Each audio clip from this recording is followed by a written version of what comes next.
It is September 20th, 2005. By the time Kate Moss wakes up, her life has already exploded across every British newspaper.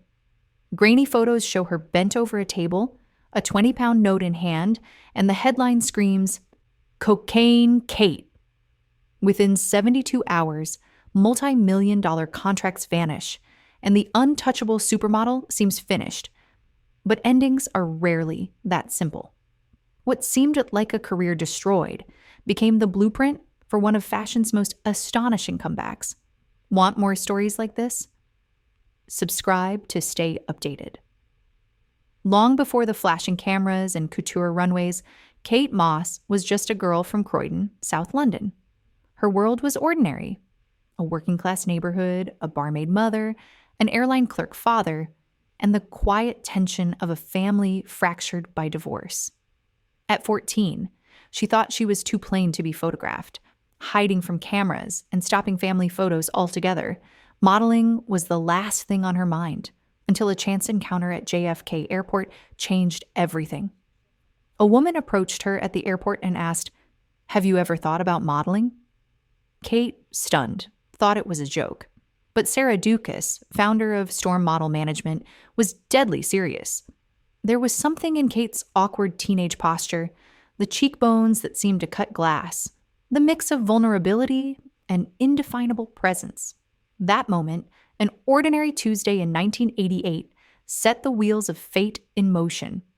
Within months, Kate was in London, not in glamorous studios, but in converted warehouses, taking free test shots for photographers who smelled of chemicals and whiskey. Her mother ferried her across the city on buses to go-sees, wearing thrifted blazers, trying to look modelish. Rejections piled up, too short, too young, too different. But Kate didn't try to fit into what the industry wanted. She couldn't. Her uniqueness, once a source of ridicule, was about to become her greatest weapon. Her first real break came in 1990 with The Face magazine. Photographer Corinne Day captured her on a windswept beach, hair messy, no makeup, raw and unguarded. She looked young, vulnerable, and disturbingly real. The fashion world was unsure what to make of her. Was this even fashion?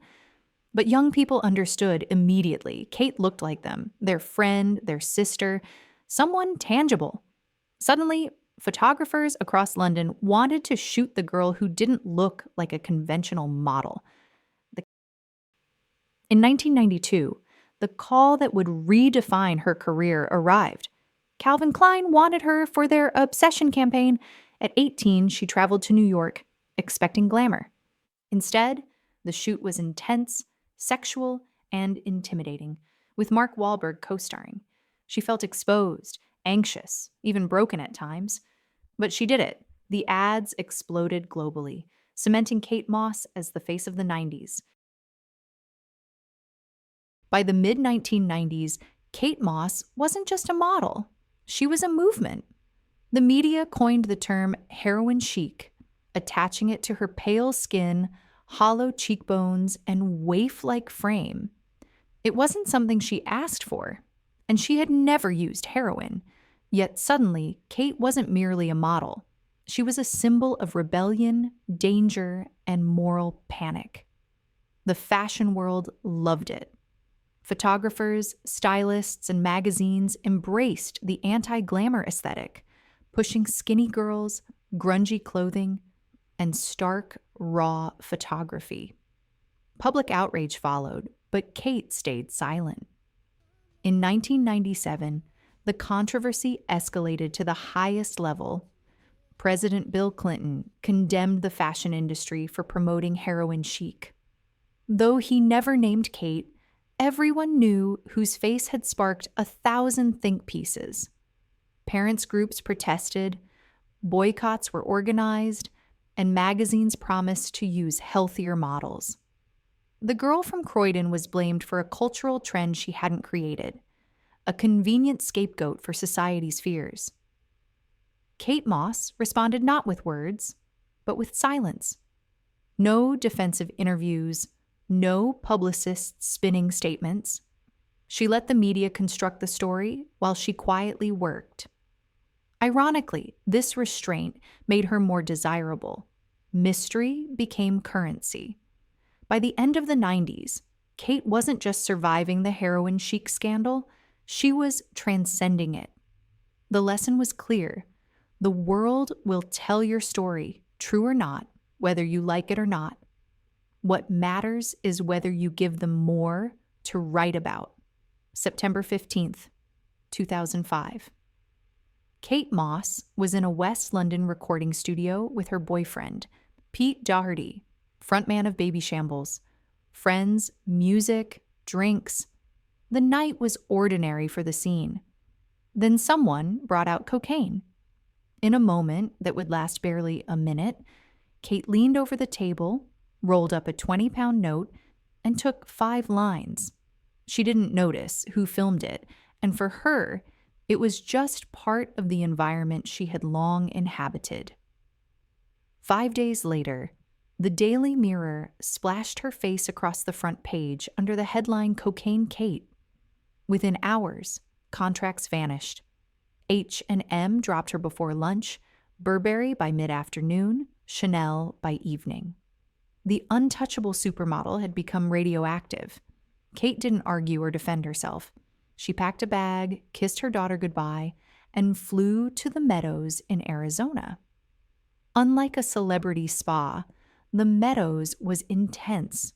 Group therapy, individual counseling, confronting not just addiction, but years of anxiety, exhaustion, and public scrutiny. She had faced rehab before in London after burnout, but this was different. This time, her career and her daughter's custody were at stake. Meanwhile, back in London, Alexander McQueen made his statement. "We love you," Kate emblazoned on his runway t-shirt, reminding the fashion world where loyalty and art still mattered. By November 2005, Kate was out of rehab, and her agency began receiving calls, not angry, but booking inquiries. The fashion world quietly wanted her back. In December, French Vogue dedicated an entire issue to her, cover line, "Scandalous Beauty." Embracing, not hiding the controversy, Kate returned with defiance. Campaigns flooded in. 18 contracts for spring-summer 2006 alone, more than she had before the scandal. Rimmel, Virgin Mobile, Roberto Cavalli, Dior. Brands that had once hesitated now competed for her.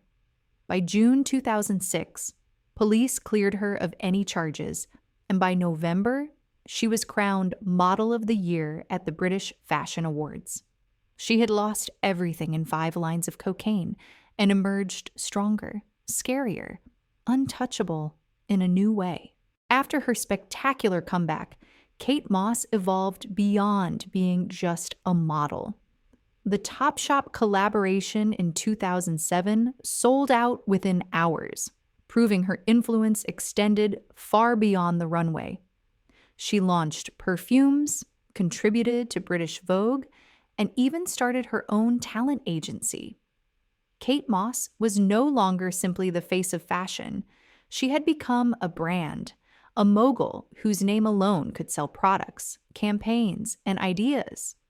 The wildness that once defined her had been carefully packaged, transformed into strategic power.